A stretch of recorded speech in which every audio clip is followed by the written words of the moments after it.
എല്ലാവർക്കും നമസ്തേ. സുരതയാണ്. ഇന്ന് മകരം രാശിയിലെ 2.25 നക്ഷത്രക്കാർക്ക് 2025 വ്യാഴമാറ്റം 2025 മെയ് മാസം 14 തീയതി മുതൽ വ്യാഴം 5-ാം ഭാവം വിട്ട് 6-ാമത്തെ രാശിയിലാണ് സഞ്ചരിക്കുന്നത്. വ്യാഴത്തിൻ്റെ 6-ാം ഭാവസ്ഥിതി മകരം രാശിയിലെ 2.25 നക്ഷത്രക്കാർക്ക് എങ്ങനെയൊക്കെയാണ് അനുകൂലമായും പ്രതികൂലമായും സ്വാധീനിക്കുന്നതെന്നാണ് പറയാനായിട്ട് പോകുന്നത്. മകരം രാശിയിലെ 2.25 നക്ഷത്രം ഉത്രാടത്തിൻ്റെ 1/4 ഭാഗം, തിരുവോണം അവിട്ടത്തിൻ്റെ അരഭാഗവും ചേർന്നതാണ്. അതായത് അതിന് മുന്നായിട്ട് പറയാനുള്ളത് നല്ല സൗണ്ട് ഡിസ്റ്റർബൻസ് ആയിരിക്കും. ഒരാഴ്ച കൊണ്ട് ഈ വീഡിയോ ചെയ്യാനായിട്ട് ഞാൻ പെടാപ്പാടുപെടുകയാണ്. പക്ഷേ വീഡിയോ ചെയ്യാനേ പറ്റുന്നില്ല. ഇവിടുത്തെ ക്ലൈമറ്റ് കണ്ടീഷൻ ഭയങ്കര മോശമാണ്. നല്ല മഴയും ഒരുപാട് ദിവസങ്ങളായിട്ട് ഇവിടെ പവർ കട്ടും ഒക്കെയാണ്. അപ്പോൾ അതുകൊണ്ട് വീഡിയോ ചെയ്യാനേ പറ്റുന്നില്ല. ഇപ്പം ഇന്ന് എന്ത് വന്നാലും ഞാൻ ചെയ്യും വീഡിയോ. മഴയായാലും ഇടിയായാലും എന്തൊക്കെ ഉണ്ടായാലും ഞാൻ വീഡിയോ ചെയ്യുന്ന വെച്ചിട്ടിരിക്കുകയാണ്. അപ്പോൾ എന്തായാലും തുടങ്ങാം. അതായത് മകരം രാശിക്കാർക്ക് 6-ാമത്തെ രാശിയിലാണ് വ്യാഴം സഞ്ചരിക്കുന്നത്. 3-12 ഭാവാധിപതിയായ വ്യാഴം 6-ൽ സഞ്ചരിക്കുമ്പോൾ ധനഭാവമായ 2-ാം ഭാവത്തെയും നഷ്ടഭാവമായ 12-ാമത്തെ രാശിയെയും വ്യാഴം വീക്ഷിക്കുന്നുണ്ട്.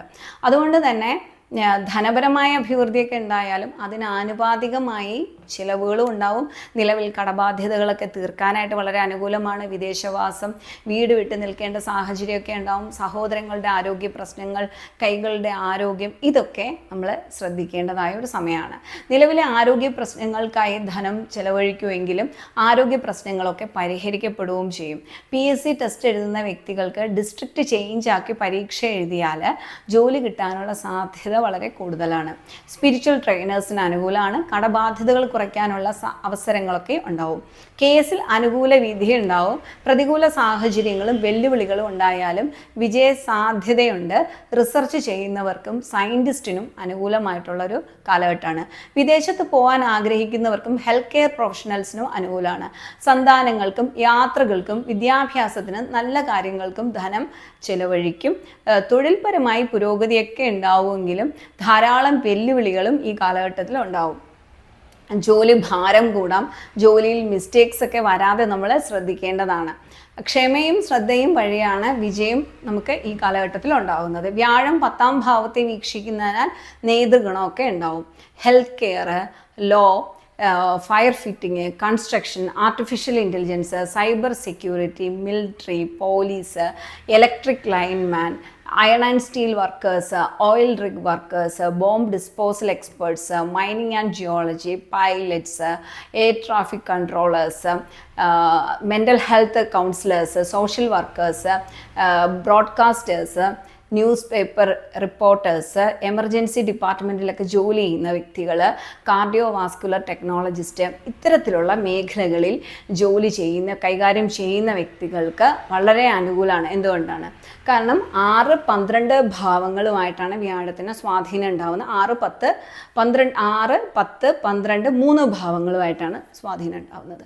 അതുകൊണ്ട് തന്നെ ശാരീരികമായോ മാനസികമായോ ഇമോഷണലായോ വെല്ലുവിളികൾ നിറഞ്ഞ ഒരു എൻവയോൺമെൻറ്റിൽ ജോലി ചെയ്യാനുള്ള സാധ്യത വളരെ കൂടുതലാണ്. അല്ലെങ്കിൽ അത്തരത്തിൽ ജോലി ചെയ്യുന്ന വ്യക്തികൾക്ക് വളരെ അനുകൂലമാണ്. ഈ പറഞ്ഞ മേഖലകളെല്ലാം കുറേ സ്ട്രഗിൾസ് ഉള്ള ജോലിയാണ്. അതുകൊണ്ടാണ് അത്തരത്തിലുള്ള ഏരിയയിൽ ജോലി കിട്ടാനും ജോലി ചെയ്യുന്നവർക്കും അനുകൂലമാണെന്ന് പറയാൻ കാരണം.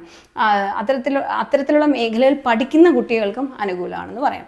തൊഴിൽ മേഖലയിൽ കൂടുതൽ ഉത്തരവാദിത്തങ്ങൾ ഏറ്റെടുക്കേണ്ടി വരും. പുതിയ അവസരങ്ങളും ഉണ്ടാവും. തൊഴിൽ മാറ്റം വളരെ ശ്രദ്ധിച്ചേ ചെയ്യാനായിട്ട് പാടുള്ളൂ. ഓഫീസ് പൊളിറ്റിക്സിലൊന്നും നമ്മൾ ചെന്നുപെടരുത്. പ്രകോപിപ്പിക്കുന്ന പല സാഹചര്യങ്ങളും മറ്റുള്ളവരുടെ പക്ഷത്ത് നിന്ന് വന്നേക്കാം. എന്നിരുന്നാലും നമ്മൾ വളരെ ഫ്ലെക്സിബിൾ ബിഹേവിയർ ആകാനായിട്ട് ശ്രദ്ധിക്കണം. നയപരവും തന്ത്രപരവുമായ ഒരു സമീപനം ഈ കാലഘട്ടത്തെ അതിജീവിക്കാൻ നമുക്ക് ആവശ്യമാണെന്ന് പറയാം. നമ്മുടെ ധാരണകൾ പലപ്പോഴും പുനഃപരിശോധിക്കേണ്ടതായിട്ടുണ്ട്. പൂർണ്ണമായും മറ്റുള്ളവരെ മനസ്സിലാക്കാതെ സംസാരിക്കാനായിട്ട് ഇടവരും. തെറ്റിദ്ധാരണകൾ കുടുംബത്തിനകത്തൊക്കെ ഉണ്ടായേക്കാം. പലവിധ പ്രശ്നങ്ങളും ഉണ്ടായേക്കാം. രാഹുവിൻ്റെ സ്വാധീനം കൊണ്ട് ചിലവുകൾ നിയന്ത്രിക്കാനായിട്ടുള്ള ഒരു പ്രവണത ഉണ്ടാവും. എന്നാൽ ഞാൻ ആദ്യം പറഞ്ഞ വ്യാഴം 12-ാം ഭാവത്തിലോട്ടുള്ള സ്വാധീനം കൊണ്ട് എക്സ്പെൻസസ് ഉണ്ടാവും. എന്നാൽ രാഹുവിൻ്റെ സ്വാധീനം കൊണ്ട് ആ ചിലവുകളെ നിയന്ത്രിക്കാനുള്ളൊരു പ്രവണതയുണ്ടാവും.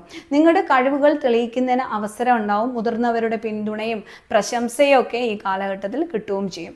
സാമ്പത്തിക വളർച്ചയ്ക്ക് കൂടുതൽ ശ്രമങ്ങൾ ഈ കാലഘട്ടത്തിൽ ആവശ്യമാണ്. ദീർഘനാളായി കുട്ടികളില്ലാതിരുന്ന വ്യക്തികൾക്ക് ട്രീറ്റ്മെൻറ്റ് എടുക്കാൻ വളരെ അനുകൂലമാണ്. ദീർഘനാളായി അനുഭവിക്കുന്ന പല പ്രശ്നങ്ങൾക്കും പരിഹാരം കണ്ടുപിടിക്കാനായി കഴിയും. ആരോഗ്യ പ്രശ്നങ്ങൾ അല്ലെങ്കിൽ ടോക്സിക് റിലേഷൻഷിപ്പിലൊക്കെ പെട്ടുപോയി മാനസിക സമ്മർദ്ദങ്ങൾ അനുഭവിക്കുന്ന വ്യക്തികൾക്കൊക്കെ അത്തരത്തിലുള്ള റിലേഷൻഷിപ്പിൽ നിന്ന് പുറത്തു വരാനായിട്ടൊക്കെ കഴിയുകയും ചെയ്യും. ഇത്തരത്തിൽ ഭയന്ന് മാറി നിന്ന സാഹചര്യങ്ങളെ അതിജീവിക്കാനായിട്ട് കഴിയുന്ന ഒരു സമയം കൂടിയായിട്ട് പറയാൻ കഴിയും. സമയം, ധനം, കഠിനാധ്വാനം ഇതൊക്കെ ഉപയോഗിച്ച് നിലവിലെ സാഹചര്യങ്ങളെ പരിഹരിക്കാനായിട്ടൊക്കെ കഴിയും. മത്സരബുദ്ധിയുള്ള കുട്ടികൾക്ക് പരീക്ഷയിൽ മികച്ച നേട്ടം ഉണ്ടാക്കിയെടുക്കാനും കഴിയുന്നതായ ഒരു സമയമാണ്. ഏത് പ്രതിബന്ധത്തിലും ഹെൽത്തി ബൗണ്ടറി, ഏത് പ്രതിബന്ധങ്ങളെ അതിജീവിക്കാൻ കഴിയും. അതുപോലെ തന്നെ ഏത് ബന്ധത്തിലും ഹെൽത്തി ബൗണ്ടറി ഉണ്ടാവുകയും വേണം. ജോലിയിൽ പല വെല്ലുവിളികളും ഉണ്ടായാലും ഉയരണം എന്നൊരു ബോധം ഉണ്ടെങ്കിൽ തൊഴിൽ അവസരങ്ങളൊക്കെ ഉണ്ടാവുകയും ചെയ്യും. പ്രശ്നങ്ങളെ മനോഹരമായി കൈകാര്യം ചെയ്യാനും കഴിയും. ബിസിനസ്സിൽ ഡെഡ് സ്റ്റോക്ക് വരാതെ ശ്രദ്ധിക്കണം, എസ്പെഷ്യലി സീസണൽ ബിസിനസ് ചെയ്യുന്ന വ്യക്തികൾ. അപ്പോൾ ഈ കാലഘട്ടത്തിൽ തന്നെ നമ്മൾ ചിന്തിച്ച് നോക്കിക്കഴിഞ്ഞാൽ ഇപ്പോൾ മഴക്കാലമാണ്. അപ്പോൾ ഈ കാലഘട്ടത്തിന് അനുസരിച്ചിട്ടുള്ള ചില ബിസിനസ് ചെയ്യുന്ന ആൾക്കാരുണ്ടാവും. അതുപോലെ ഇപ്പോൾ സ്കൂൾ ഓപ്പൺ ചെയ്യുന്ന സമയമാണ്. അപ്പോൾ ഇങ്ങനെയുള്ള ചില സീസണിൽ ബിസിനസ് ചെയ്യുന്ന ഒരുപാട് ആൾക്കാരുണ്ടാവും. അത് അങ്ങനെ ഉള്ളവർ ഡിമാൻഡ് ഫോർകാസ്റ്റിംഗ് വളരെ കൃത്യമായിട്ടുള്ളതായിരിക്കണം. അതർവൈസ് ഡെഡ് സ്റ്റോക്ക് വരാനുള്ള സാധ്യത വളരെ കൂടുതലാണ്. പൊളിറ്റീഷ്യൻസിനും വളരെ നല്ലതാണ്. ഇലക്ഷന് നിൽക്കുന്ന വ്യക്തികൾക്കും വളരെ അനുകൂലമാണ്. കടം കൊടുക്കരുത്. ബിസിനസ്സിലായാലും ക്രെഡിറ്റ് ശ്രദ്ധിച്ചു മാത്രമേ കൊടുക്കാനായിട്ട് പാടുള്ളൂ. റിയൽ എസ്റ്റേറ്റ് മേഖലയിൽ പ്രവർത്തിക്കുന്നവർക്ക് ഇൻവെസ്റ്റ്മെൻറ്റ് നല്ലതാണ്. പക്ഷേ അടുത്ത വർഷം ജൂണിന് ശേഷം വിൽക്കുന്നതാണ് ഏറ്റവും അനുകൂലം. ആരോഗ്യ പ്രശ്നങ്ങൾ ഉള്ള വ്യക്തികൾക്ക് വിദേശത്തോ ദൂരദേശത്തോ ചികിത്സ തേടാനുള്ള സാധ്യതയുണ്ട്. അല്ലെങ്കിൽ വിദേശത്തോ ദൂരദേശത്തോ ഉള്ള ഡോക്ടേഴ്സിൻ്റെ നിർദ്ദേശങ്ങൾ പാലിക്കാനും ഇടയായേക്കാം. അല്ലെങ്കിൽ ഒരു പക്ഷേ ഓൺലൈൻ കൺസൾട്ടേഷൻസ് ഒക്കെ എടുത്തെന്നിരിക്കാം. കേസോ പ്രശ്നങ്ങളോ കാരണം ചില ധനനഷ്ടങ്ങൾ ഉണ്ടാകാം. ധനം വളരെ ശ്രദ്ധയോടെ കൈകാര്യം ചെയ്യണം. സഹോദരങ്ങളുടെ ആരോഗ്യകാര്യത്തിൽ ശ്രദ്ധിക്കണം. സഹോദരങ്ങളോട് വിരോധങ്ങൾ ഉണ്ടാകാതെയും ശ്രദ്ധിക്കേണ്ടതാണ്. കുടുംബത്തിൽ ഉണ്ടാകുന്ന തെറ്റിദ്ധാരണകൾ സമാധാനത്തോടെ കൈകാര്യം ചെയ്യുകയും വേണം. സന്താനകാരകനായ ഗ്രഹമാണ് 6-12 ഭാവങ്ങളുമായിട്ട് കണക്ട് ചെയ്തിരിക്കുന്നത് അല്ലേ. അതുകൊണ്ട് തന്നെ സന്താനങ്ങൾക്ക് വിദേശവാസം ഉണ്ടെന്ന് പറയാം. കുട്ടികളുടെ ആരോഗ്യകാര്യത്തിലും ശ്രദ്ധിക്കണം. പൊതുവിൽ തന്നെ മകരം രാശിക്കാർ സ്പൗസിനെയും കുട്ടികളെയും എല്ലാം സ്നേഹിക്കും. ഒരു സ്നേഹമുള്ള വ്യക്തികളാണ്. സ്നേഹവും വാത്സല്യവും കൊടുക്കുന്ന വ്യക്തികളാണ്. എന്നാലും ഈ കാലഘട്ടത്തിൽ എത്ര തിരക്കാണെങ്കിലും, ഈ 6ാം ഭാവത്തിൽ വ്യാഴം നിൽക്കുന്നതുകൊണ്ടാണ് ഞാൻ പറഞ്ഞത്, എത്ര തിരക്ക് ഉണ്ടെങ്കിലും കുട്ടികളോട് ഒപ്പം സമയം ചെലവഴിക്കാനായിട്ട് നമ്മൾ ശ്രദ്ധിക്കണം എന്നുള്ളതാണ്. ഒരു ഫ്രണ്ട്ലി റിലേഷൻ മെയിൻറ്റെയിൻ ചെയ്യണം. ഇങ്ങനെയൊക്കെ ഞാൻ പറയുകയാണെങ്കിൽ എൻ്റെ മോളോടും എനിക്ക് എപ്പോഴും അവളെ കഥകളെല്ലാം കേട്ടുകൊണ്ടിരിക്കാനുള്ള സമയം കിട്ടാറില്ല. ഒരു ഫ്രണ്ട്ലി റിലേഷനൊക്കെയാണ് മെയിൻറ്റെയിൻ ചെയ്യണമെങ്കിലും നമ്മുടെ തിരക്ക് കാരണമൊന്നും നമുക്ക് പലപ്പോഴും അതിനൊന്നും സമയം കിട്ടാറില്ല. പക്ഷേ അവർക്ക് പിന്നെ ഒരു അക്കാദമിക് സ്ട്രെസ്സ് കൊടുക്കുക. നമ്മൾ സമയം സ്പെൻഡ് ചെയ്താലില്ലെങ്കിലും ഒക്കെ ഒരു അക്കാദമിക് സ്ട്രെസ്സ് കുട്ടികൾക്ക് കൊടുക്കാതെ നമ്മൾ ശ്രദ്ധിക്കണം. ഞാൻ എപ്പോഴും അത് ശ്രദ്ധിക്കാറുണ്ട് കേട്ടോ. ഒരു അക്കാദമിക് സ്ട്രെസ്സ് എൻ്റെ കുഞ്ഞിന് ഞാൻ കൊടുക്കാറേ ഇല്ല. എൻ്റെ ഇഷ്ടങ്ങൾ ഞാൻ അവളെ അടിച്ചേൽപ്പിക്കാറുമില്ല. അവളായിട്ട് തന്നെ ജീവിക്കണം എന്നാണ് ഞാൻ എപ്പോഴും ചിന്തിക്കാറ്. പക്ഷേ എൻ്റെ പാരൻസ് ആണ് ഇത്തരത്തിലുള്ള ക്വാളിറ്റീസ് എല്ലാം എന്നെ പഠിപ്പിച്ചെങ്കിലും അവർ നല്ല ഗംഭീരമായിട്ട് അക്കാദമിക് സ്ട്രെസ് എനിക്ക് തന്നിട്ടുണ്ട്. അതിൻ്റെ ഭവിഷ്യത്തെല്ലാം ഞാൻ അനുഭവിച്ചിട്ടുമുണ്ട്.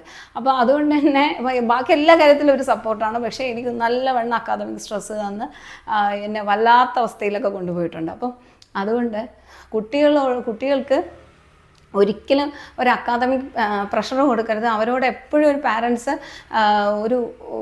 അത് അങ്ങനെ കൊടുത്തു കഴിഞ്ഞാൽ ഗുണത്തെക്കാളേറെ ദോഷം ചെയ്യും എന്നുള്ളതാണ്. അത് എൻ്റെ അനുഭവം കൊണ്ട് ഞാൻ പറയാം കേട്ടോ. പാരൻസ് പൊതുവിൽ കുട്ടികളോടൊരു ഫ്രണ്ട്ലി റിലേഷനാണ് മെയിൻറ്റെയിൻ ചെയ്യേണ്ടത്. എസ്പെഷ്യലി അഡോളസൻസ് കാലഘട്ടത്തിൽ BP, ടൈപ്പ് 2 ഡയബറ്റീസ്, ഒബേസിറ്റി, സ്മോക്കിങ്ങോ എയർ പൊല്യൂഷനോ കൊണ്ട് ഉണ്ടാകുന്ന റെസ്പിറേറ്ററി ഡിസീസസ് ഉള്ള വ്യക്തികളൊക്കെ ശ്രദ്ധിക്കേണ്ടതാണ്. വർക്ക് ക്വാളിറ്റി മെച്ചപ്പെടും. നമ്മുടെ പോരായ്മകളെ സ്വയം മനസ്സിലാക്കാനും അനാവശ്യ പ്രശ്നങ്ങൾ പിന്നെ അനാവശ്യ പ്രശ്നങ്ങളിലൊന്നും പോയി തലയിടരുത്.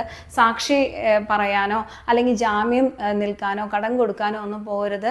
കൂടുതൽ ഇങ്ങനെ മറ്റുള്ളവരെ ഇത്തരത്തിലുള്ള അനാവശ്യ കാര്യങ്ങളിൽ സഹായിക്കാൻ പോയിട്ട് നമുക്ക് തന്നെ കൂടുതൽ ബുദ്ധിമുട്ടുണ്ടാവാനുള്ള ഒരു കാലഘട്ടം കൂടെയാണ്. അതുകൊണ്ട് അത്തരത്തിലുള്ള പ്രശ്നങ്ങളിൽ നിന്നൊക്കെ മാക്സിമം പിന്മാറി നിൽക്കുക. PR വേണ്ടി ശ്രമിക്കുന്ന വ്യക്തികൾക്കൊക്കെ കിട്ടും. IELTS OIT എഴുതുന്ന വ്യക്തികൾ റൈറ്റിംഗ് കൂടുതൽ ശ്രദ്ധിക്കണം കേട്ടോ. അപ്പോൾ ഇതൊക്കെയാണ് മെയ് മാസം 14 നടന്ന വ്യാഴമാറ്റം കൊണ്ട് ഒരു വർഷക്കാലഘട്ടം വരെ ഉണ്ടാകുന്ന കുറച്ച് ഫലം. ഈ ഒരു വീഡിയോ എല്ലാവർക്കും ഇഷ്ടമായിട്ടുണ്ടെങ്കിൽ ലൈക്ക് ചെയ്യുക, ഷെയർ ചെയ്യുക, കമൻറ്റ് ചെയ്യുക കേട്ടോ. മൊത്തത്തിൽ ഇരുട്ടായല്ലേ, ഷെയർ ചെയ്യുക. ഇനിയും കാണാം കേട്ടോ. ബൈ.